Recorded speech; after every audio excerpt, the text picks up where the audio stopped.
Good morning. Good morning. Welcome to today's mentor session with me, Shawn Thomas, your friend over at Accelerators Organization. Let's get this thing started. The first question comes from Jenny, and Jenny says, how do I know when is the best time to leave my full-time corporate job to pursue my small business full-time? The background is, and I hope I am in Accelerators Organization. I believe I am. My business is a holistic wellness company specializing in yin yoga, meditation, and sound healing that I launched in 2017. I feel the momentum building with business opportunities, but I'm not driving enough revenue yet to rely on it as my primary source of income. If I could focus all my energy on building the business, I would level up much faster as opposed to splitting my time between tasks for the corporate job and my small business. I am taking on as much new business as possible, but nothing promising enough to give me reassurance that now is the right time to cut the cord. Help, please. Thank you. Okay, I already spoke with Jenny on this, so we've already set a plan, but basically what I told her was, I said, think about how much money you need to survive on a monthly basis for your own household, which is just her, I believe. She told me that number, and I said, okay, if you focused full time on going out there and training clients at what you do, how many sessions would you have to do a week? And she told me, and I said, do you think you could do that many sessions? She's like, absolutely. And I'm like, quit your job.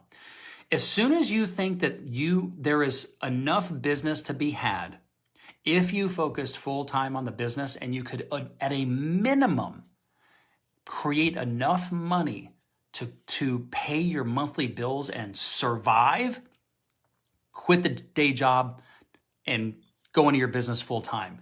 You never really know whether you've got a full scalable business model until you just get out there and do it. Every first phase that we go through, from quitting the job to doing our business full time, to getting to $100,000 a year in our business, to going to $250,000 a year, to going to $500,000, to going to $1 million. We want to accelerate through each of those phases as fast as possible. And the reason why is why do we want to be business owners? We want to be business owners because we want time freedom and we want financial freedom. That only comes after you hit 7 figures in your business. Until you hit 7 figures, you've created a job for yourself, meaning that if you are not there at the company makes no money and doesn't survive.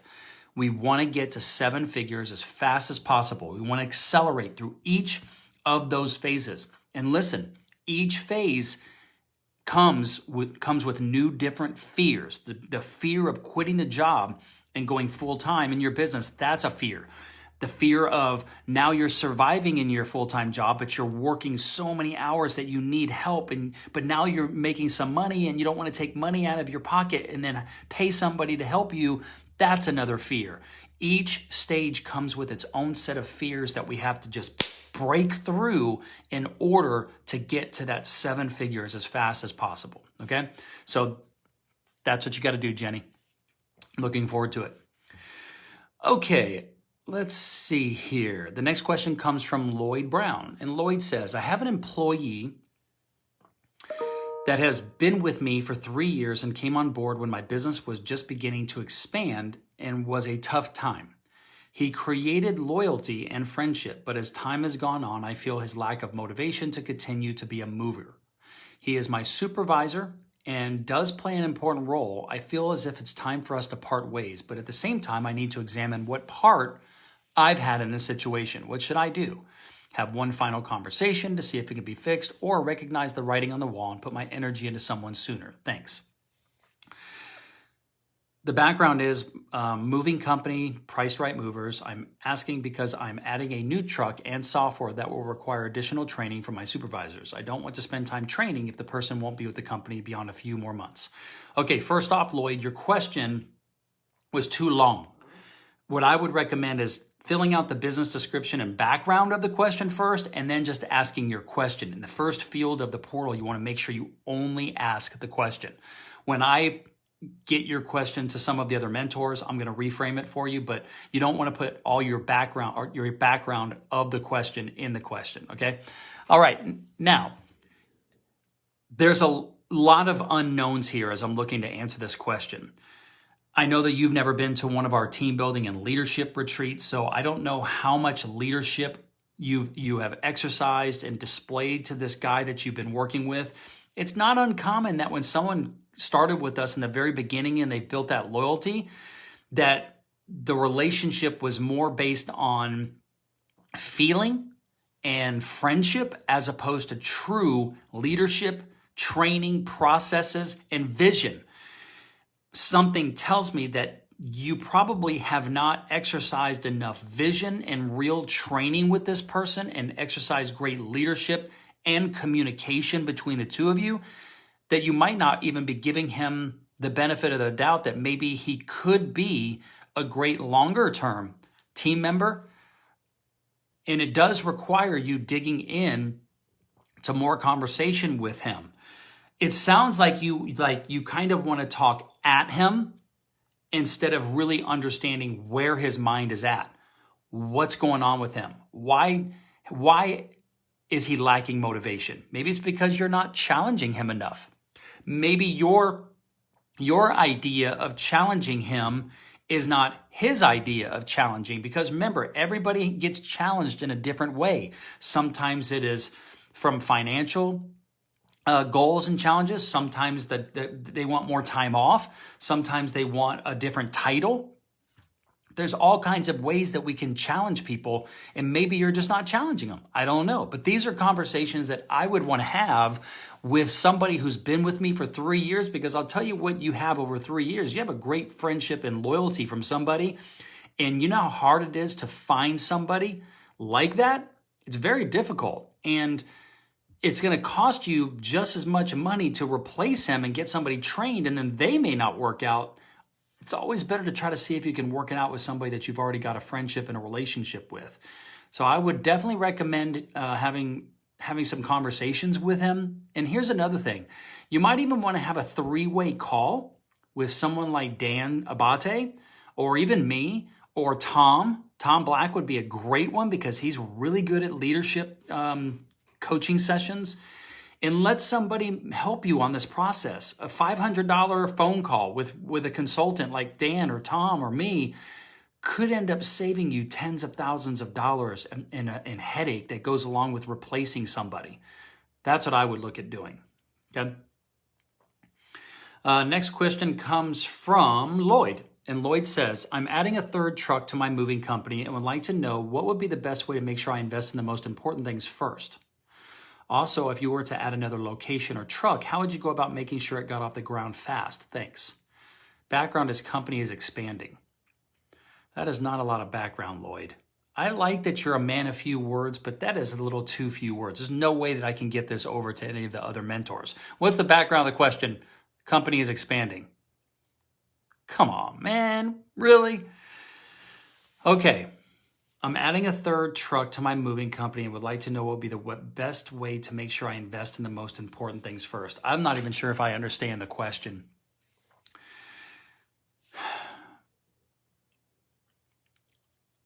So let me take a wild guess at something here. One of the things that I would look to do, Lloyd, when I'm in my expansion phase of adding a 2nd truck, 3rd truck, and looking to expand in the future, is I really want to start projecting my cash flow on a spreadsheet. If you go into the AO portal, into the 4 pillars icon, then go into operations, search for the 2 Zooms from Dan and Demarius and watch those 2. You're going to hear me talking about this a lot, that as you look to grow your company, the sooner we can learn how to forecast what the next 12 months is, the better. Because then we actually have things to start measuring year over year growth, which lets us know when we're doing something great and when we're doing something not so great. So learning how to forecast is very important. And that's what I would be looking at doing as my company was expanding, is I'd want to start figuring out how to create those spreadsheets. Okay, go watch those 2 videos. Okay, the next question comes from Corey, and Corey says, what accounting software can I use for my plumbing business? The background is, this is my first time going self-employed as a plumber. I'm wanting to know what software I can use. Thank you. I would use QuickBooks. I know you're over in Europe, Corey. If QuickBooks is available, which I can't imagine it's not, I would use QuickBooks. Okay, next question comes from Corey Stevens. And Corey says, what are some things I should be doing in the early stages of building my plumbing company? The background is the first time going self-employed as a plumber. I'm also wanting to know what are some things I should be doing in the early stages that will help me grow my business, and what should I focus on most? Number one thing is to make sure that you know what you're doing. So have all the certifications, licenses, insurance, and everything that you need to make sure you know what you're doing. I'd really have a clear-cut, concise explanation. So when you have a prospect like that, you're bidding on a job, that you know exactly the things that you can do and what are the things you can't do, so you don't mislead a prospect. The next thing is you want to know how much to price your services at. Make sure that I would make sure, if I was just starting out, I would want to make sure that I'm competitive, but I'd want to be very competitive, because when I'm first starting out, all the money's coming to me, so I can afford to maybe charge a little bit less than my competitors that have offices and overhead and all those things. So that can be your short-term competitive advantage to get more clients, that you can price less than your competition because the money's all coming to you. The next thing is I would start putting together a prospect list of all the different places that I could be calling on in order to get jobs. I'd want to start building relationships with builders and anybody who would want to be contracting me as a plumber to go out there and provide my services for them. I would want to have some, what we call like centers of influence. These are builders, developers, apartment complex managers, those types of people. I would want to call on any commercial type places where, they maybe would just keep me in touch whenever they have any type of plumbing issue. They know to call Corey. So I'd get out there and start networking as much as possible and building relationships. Now, here's the thing, okay? I would want to accelerate out of this phase of you being a single person operator as fast as possible. Because here's the thing, when you're out performing a job for somebody, let's say that job takes 6 hours to do, and you're out there working for 6 hours on a job, and it's great because you're billing out 6 hours worth of work and you're making some money. The problem is once you get done, what do? Then you have to go spend your time to get another client. So you've lost 6 hours of sales and marketing time. You want to find a way to start bringing on a salesperson or some sort of ongoing marketing, and somebody maybe answering the phone for you to be able to bid out your jobs or set up appointments for you or something, so that you're not going over this roller coaster of working to get work, and then you get a job and you make money, and then you get done with a job and you go back this way and you have to go out get work, and then it becomes this roller coaster. Get through that phase as fast as possible. Okay, next question comes from Corey Williams, and Corey says, trying to find a manufacturer to print our copyrighted camouflaged material for a reasonable price. The background is getting into the hunting industry. We have a trademark for our hunting brand.